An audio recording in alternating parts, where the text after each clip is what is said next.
Londres, 16 mars 2004. La police vient tout juste d'arrêter un homme qui a raflé 1,3 million de livres sterling au casino du Ritz, grâce à une méthode tellement ingénieuse qu'elle n'était même pas illégale. Le Ritz, l'un des casinos les plus prestigieux au monde. Sols en marbre, lustres en cristal. Sécurité omniprésente. Et en ce moment même, 3 personnes sont escortées vers la sortie, menottes au poignet. Le cerveau du groupe s'appelle Niko Tosa, un Croate. La trentaine, calme, silencieux. Le genre de type qui passe totalement inaperçu. En 2 nuits, il est entré dans ce casino et a gagné 1,3 million de livres en jouant à la roulette. Pas en plusieurs mois, pas en plusieurs années, en 2 nuits. La direction du casino a immédiatement remarqué quelque chose d'anormal. Personne ne gagne autant à la roulette. C'est toujours la banque qui gagne. Les mathématiques le garantissent. Mais Tosa, lui, continuait de gagner. Lancé après lancé, nuit après nuit. Alors, ils ont appelé la police. Les agents le fouillent. Ils le palpent, vérifient ses poches, ses chaussures. Ils vérifient absolument tout. Ils cherchent des appareils, de la technologie, quelque chose qui expliquerait comment il a pu battre un jeu conçu pour être imbattable. Des scanners laser pour mesurer la vitesse de la roue, des caméras cachées, des ordinateurs miniatures, le moindre équipement électronique. Mais ils ne trouvent rien. 0 appareil, rien d'électronique, aucun équipement. Juste un homme, ses vêtements et 1,3 million de livres en jetons de casino. La police ne comprend pas. La direction du casino, elle, fulmine. Ça n'a aucun sens pour eux. La roulette, c'est le hasard absolu. La bille atterrit là où la physique l'amène. C'est imprévisible. On ne peut pas battre ce jeu systématiquement. Surtout pas à ce point-là. Et il faut bien comprendre une chose. Les casinos n'acceptent qu'un seul gagnant, eux-mêmes. Quand quelqu'un les bat, même en toute légalité, ils ne laissent pas couler. Ils vous font arrêter, ils vous accusent. Ils essaient de récupérer ce que vous avez gagné. C'est exactement ce qui lui arrive en ce moment. Je vais donc décortiquer pour vous la stratégie parfaite de Niko. Je vais vous montrer exactement comment il a triché en toute légalité pour arracher 1,3 million de livres au casino. Et on verra s'il a réussi à garder le magot, ou si le casino a tout récupéré. Reprenons depuis le début. Niko Tosa n'a pas poussé les portes du Ritz par hasard. Il y est allé avec un plan.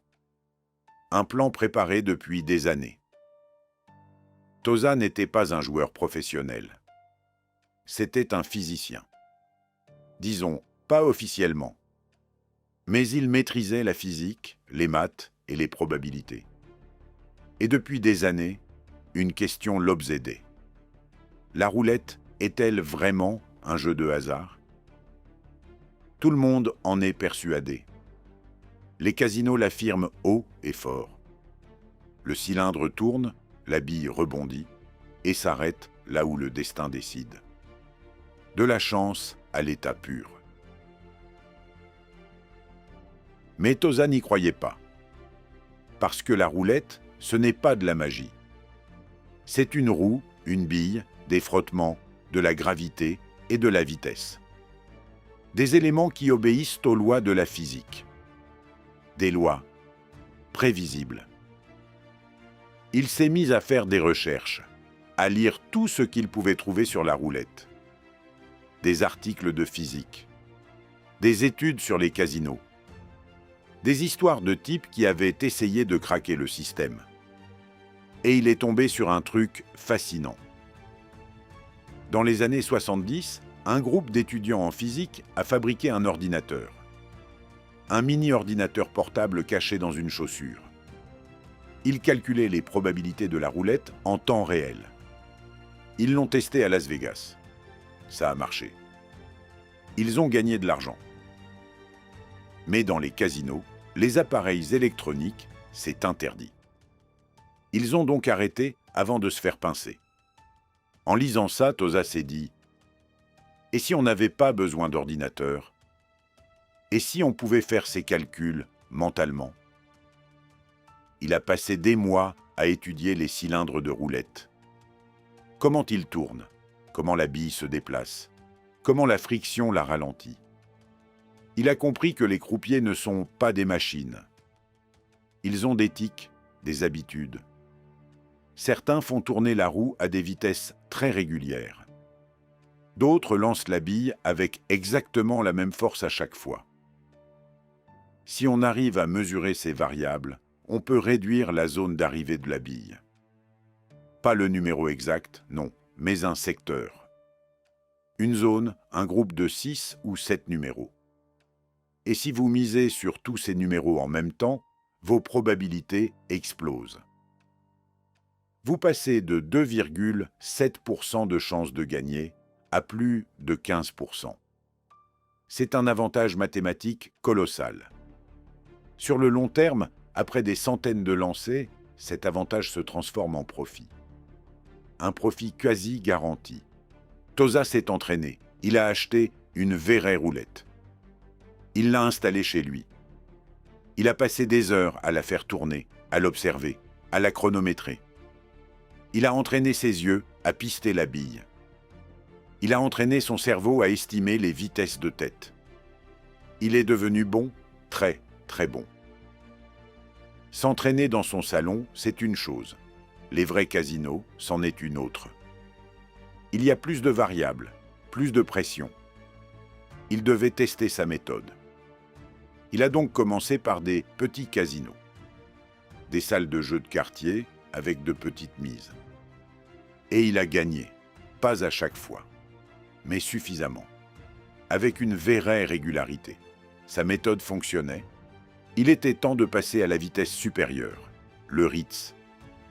L'un des casinos les plus prestigieux de la planète.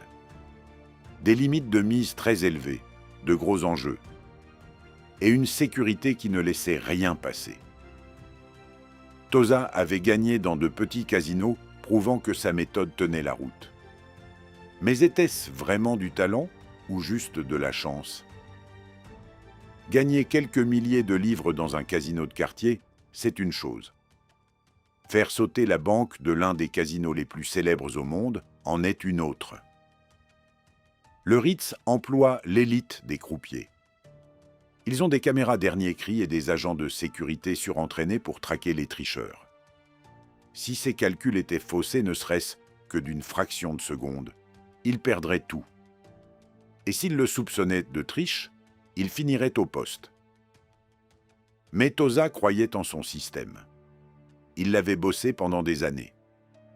L'heure de vérité avait sonné. Il allait enfin savoir si sa méthode marchait vraiment ou s'il avait juste eu une chance insolente depuis le début. 15 mars 2004. En soirée. Nico Tosa franchit les portes du Ritz. Deux complices marchent à ses côtés. Tous les trois sont bien habillés, discrets.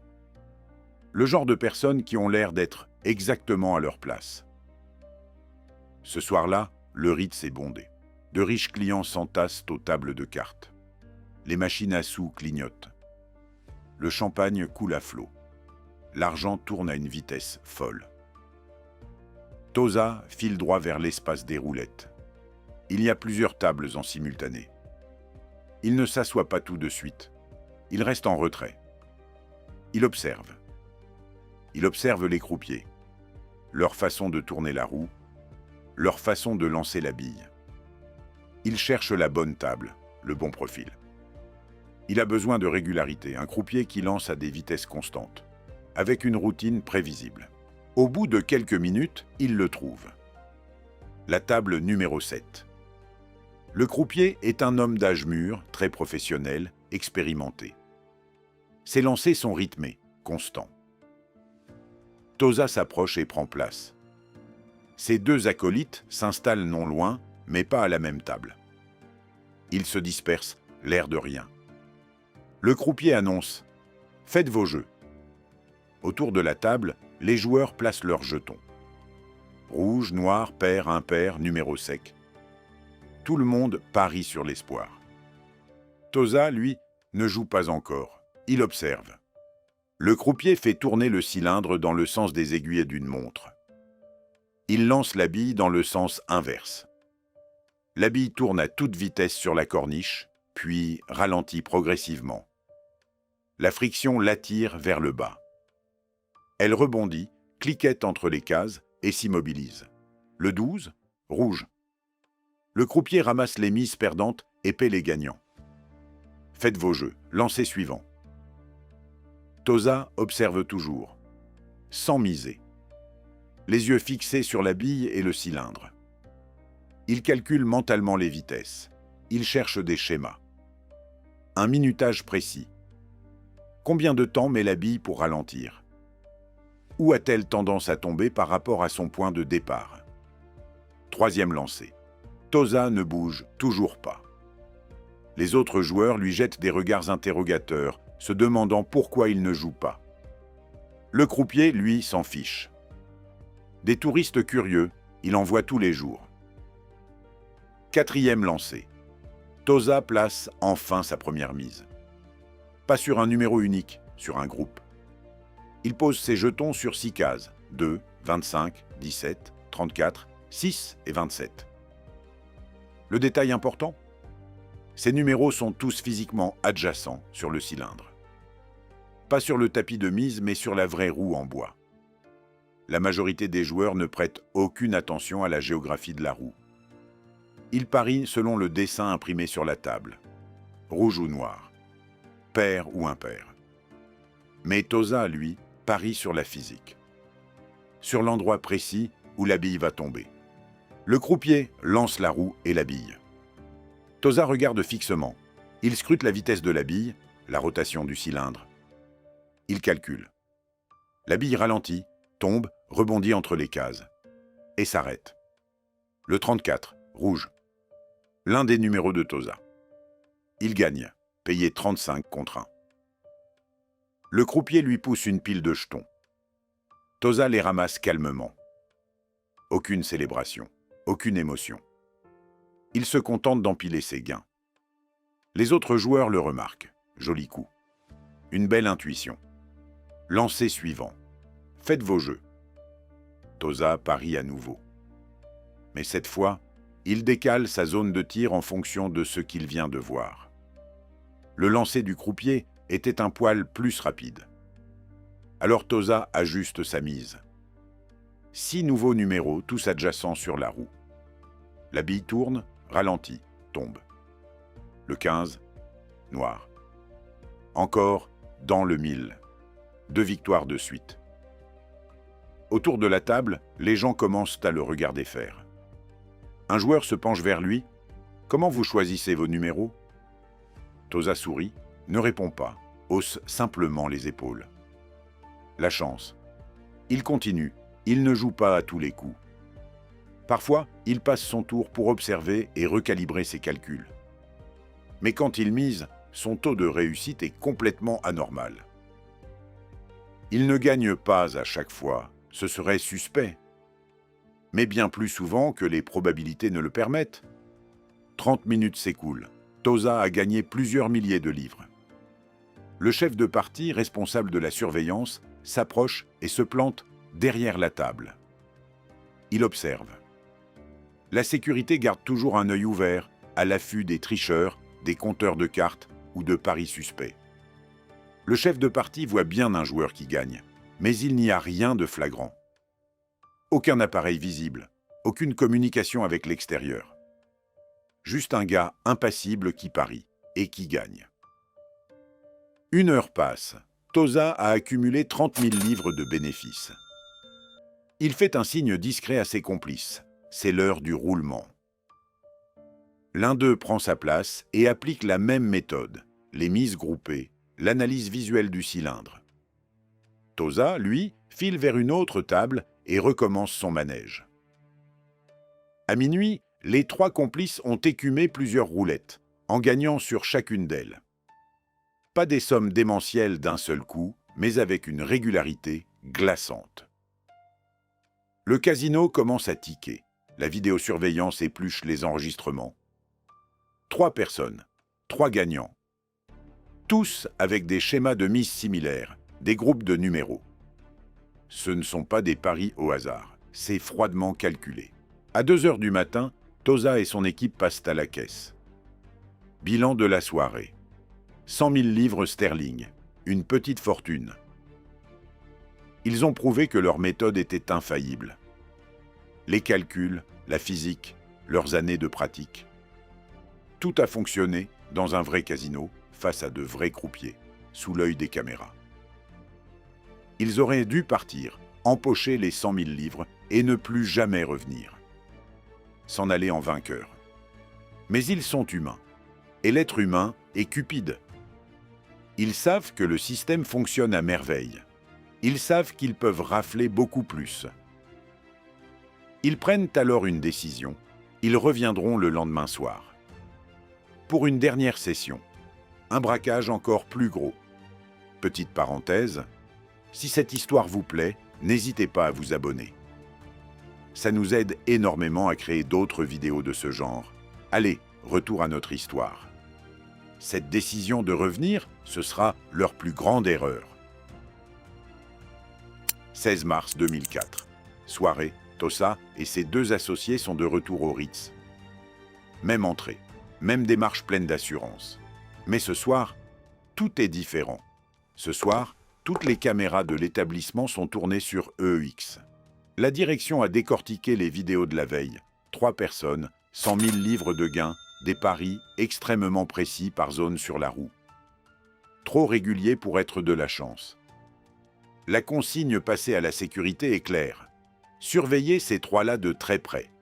Scrutez chaque pari, chaque mouvement. Cherchez des appareils, des moyens de communication, le moindre détail suspect.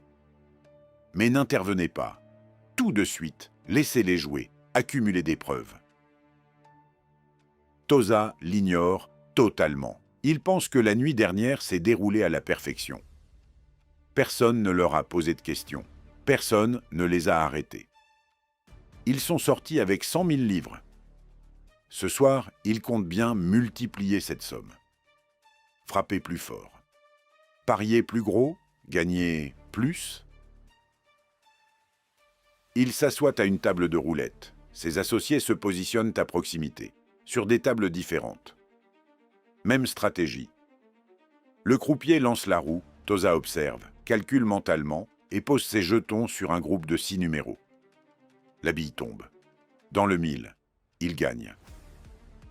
Lancer suivant, il parie à nouveau, ajuste ses calculs. Encore gagné. 3e lancer, nouvelle victoire. Ce soir, il est intouchable. La méthode marche encore mieux que la veille. C'est peut-être le même croupier. Peut-être que ce cylindre a un biais mécanique. Quelle qu'en soit la raison, Tosa gagne. Et de manière impressionnante. Au bout d'1 heure, il est à plus de 200 000 livres. 2 heures, 400 000 livres. Le chef de partie se tient maintenant à moins d'1 mètre de lui, les bras croisés, scrutant chaque lancer. Des agents de sécurité se sont postés discrètement tout autour de la table. Les caméras ont zoomé au maximum pour tout enregistrer. Les autres joueurs ont cessé de parier. Ils se contentent de regarder Tosa rafler la mise. Lancer après lancer, ça n'a plus rien de normal. Ce n'est pas de la chance. Il se passe quelque chose. Mais quoi? 3 heures. Tosa en est à 800 000 livres de gains. Ses complices gagnent aussi à leur table. Des montants plus petits, mais de façon constante. À eux 3, ils s'approchent du 1 million de livres de profit. Les dirigeants du casino réunis en arrière-salle fixent les flux vidéo en direct. Ils cherchent le trucage. Où est l'appareil? Où est la caméra cachée? Comment communiquent-ils entre eux? Ils ne trouvent rien. Tosa est juste assis là. Il regarde la roue. Il parie. Il gagne. Pas de téléphone, pas d'oreillette, aucun signal. 4 heures de jeu. 1,2 million de livres. Ajoutés aux 100 000 livres de la veille, ils en sont à 1,3 million au total. Au fond de lui, Tosa sait qu'il devrait s'arrêter. C'est suffisant. bien plus que suffisant. Mais il gagne à tous les coups. Le système est infaillible. Pourquoi s'arrêter en si bon chemin? Encore une heure, juste une dernière. Il place une nouvelle mise, 6 numéros. La roue tourne, la bille chute, dans le mille. Encore un gain. Le chef de partie se penche vers le croupier, lui glisse un mot, puis fait un signe à un superviseur. Ils échangent quelques mots et le superviseur s'éloigne rapidement pour passer un coup de téléphone. Tosa ne remarque rien. Focalisé sur la roue, il calcule le prochain lancer et prépare ses jetons. Soudain, il entend des bruits de pas derrière lui, plusieurs personnes. Il se retourne, 3 hommes en costume. Ce n'est pas la sécurité du casino, c'est la police. La police de Londres. « Monsieur, veuillez nous suivre. » Le visage de Tosa reste impassible, d'un calme olympien. Il regarde les agents. C'est à quel sujet? Suspicion d'utilisation d'appareils électroniques pour tricher au jeu de hasard. Vous êtes en état d'arrestation. C'est l'effervescence dans la salle. Les autres joueurs se lèvent, observent. La sécurité encercle la zone. Au même instant, les 2 acolytes de Tosa sont arrêtés simultanément à leurs tables respectives. Les agents fouillent Tosa. Palpation, inspection des poches, des chaussures, de la montre. Rien. Ils font de même avec ses partenaires. Rien du tout. Aucun appareil, aucune technologie. Juste 3 individus et 1,3 million de livres en jetons. La police confisque les jetons et saisit leurs affaires personnelles. Téléphone, portefeuille, tout y passe. Vous nous accompagnez au poste. Tosa se lève, présente ses poignets et se laisse menotter sans résister, sans discuter. Il sort dans un calme absolu. Tandis qu'on l'escorte à travers le luxueux casino, les autres clients le dévisagent. Certains murmurent, d'autres prennent des photos. L'homme qui a fait sauter la banque du Ritz finit avec des menottes. La police l'emmène au commissariat. Et c'est là que se pose la vraie question. Peut-on réellement plumer un casino et garder l'argent? Ou vont-ils faire ce qu'ils font toujours? Vous accuser, vous mettre la pression et récupérer chaque centime, même si vous avez joué en toute légalité? Laissez-moi vous raconter la suite. 17 mars 2004, 4 heures du matin, commissariat de Londres. Nico Tosa passe au rayon X. Et pas seulement ses affaires, lui, son corps, tout entier.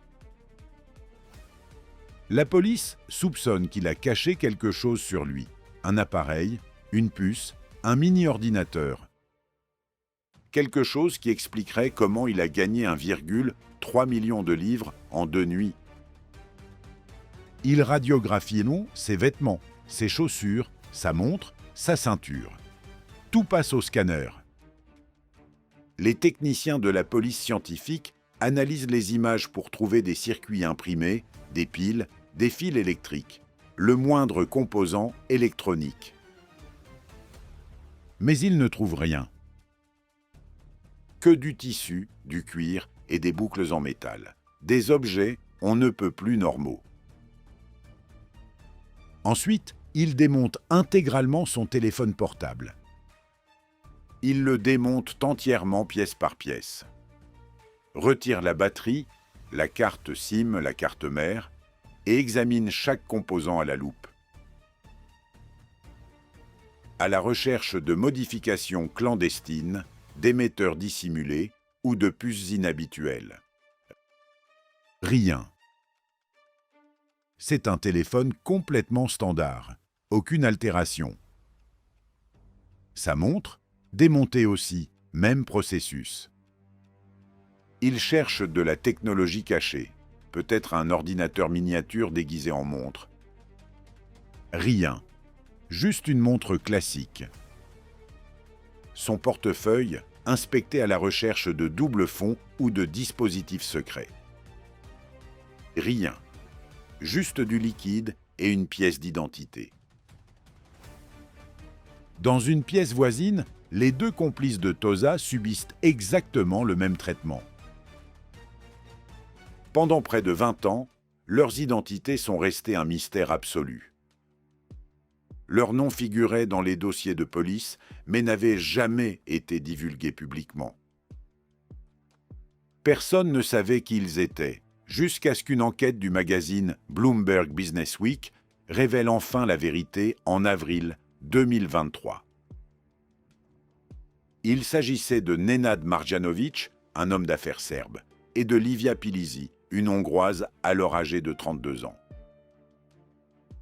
Des amis, des associés, des joueurs professionnels. À l'époque, la police les interroge séparément. Qui êtes-vous? Quelle est votre relation avec Tosa? Comment avez-vous coordonné tout ça? Les deux complices refusent de répondre, demandent un avocat et gardent le silence. La police scientifique les fouille de la même manière que Tosa. Rayon X, démontage des téléphones, inspection des vêtements. À la recherche d'appareils électroniques ou d'équipements de communication. De la moindre chose qui pourrait expliquer comment ces trois personnes ont coordonné des victoires simultanées sur plusieurs tables. Ils ne trouvent rien. Aucun appareil, aucune technologie, juste ces trois-là. La police est dans une impasse totale. Ils ont 3 suspects en garde à vue, avec une montagne de jetons confisqués. L'enquête se poursuit, les jours passent. La police perquisitionne leur chambre d'hôtel à la recherche d'ordinateurs, de scanners ou de radios. Tout ce qui pourrait transmettre des informations ou calculer des probabilités à distance. Ils ne trouvent rien. Des semaines entières s'écoulent. Les experts de la police scientifique passent des heures interminables à analyser les scellés, épaulés par des experts en technologie, des spécialistes de la sécurité des casinos et des enquêteurs spécialisés dans la fraude aux jeux. Tous cherchent la moindre trace d'assistance électronique. Le résultat, à chaque fois, le néant absolu. Mais le casino s'en moque complètement. Le Ritz veut récupérer son argent. Ils exercent une énorme pression sur la police, exigent des poursuites et accusent les 3 complices de fraude. Les policiers sont coincés.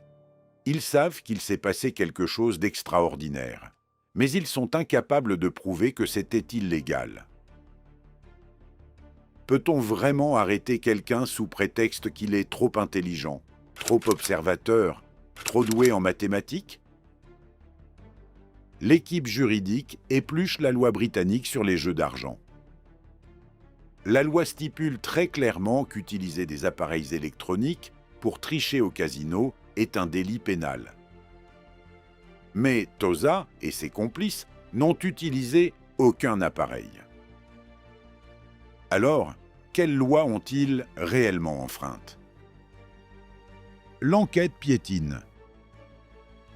Les procureurs examinent le dossier, pèsent leurs options et s'apprêtent à prendre une décision qui scellera le sort de Niko Tosa. Repartira-t-il avec 1,3 million de livres ou perdra-t-il absolument tout? Décembre 2004, 9 mois après les arrestations. Le parquet britannique fait une annonce officielle. Ils abandonnent l'intégralité des charges retenues contre Niko Tosa et ses 2 associés. Pas de procès, pas de poursuite judiciaire. L'affaire est classée. La raison, aucune preuve d'activité illégale. La police a passé 9 mois à enquêter sans relâche. La police scientifique a scruté la moindre pièce à conviction. Les experts en technologie ont analysé tous les appareils. Et ils n'ont rien trouvé. Aucun équipement électronique, aucun dispositif de triche, aucune violation de la législation britannique sur les jeux d'argent. La direction du Ritz est furieuse. Ils savent pertinemment que Tosa n'a pas juste eu de la chance et qu'il a utilisé un système. Mais la loi, elle, ne punit pas les calculs mentaux. La justice condamne l'usage d'appareils, la technologie et la fraude avérée. Et de tout cela, il n'y a pas l'ombre d'une preuve. Le casino tente de riposter et de faire pression sur les autorités. Ils veulent récupérer leurs 1,3 million de livres. Mais d'un point de vue strictement légal, leur dossier est vide. Tosa a gagné cet argent à la régulière, ou en tout cas en toute légalité. La justice ordonne à la police de restituer tout ce qu'elle avait saisi. Les téléphones, les affaires personnelles, et surtout l'intégralité du 1,3 million de livres de gains. Tosa ressort du commissariat en homme libre. Aucune charge retenue contre lui. Un casier judiciaire vierge et le compte en banque rempli d'1,3 million de livres. Ses deux complices repartent eux aussi avec leur part du gâteau. Cette nuit-là, au Ritz, Nico Tosa a prouvé une chose incroyable. La roulette n'est pas uniquement le fruit du hasard. C'est de la physique. Et si vous maîtrisez les lois de la physique, vous pouvez faire sauter la banque. Au moins une fois.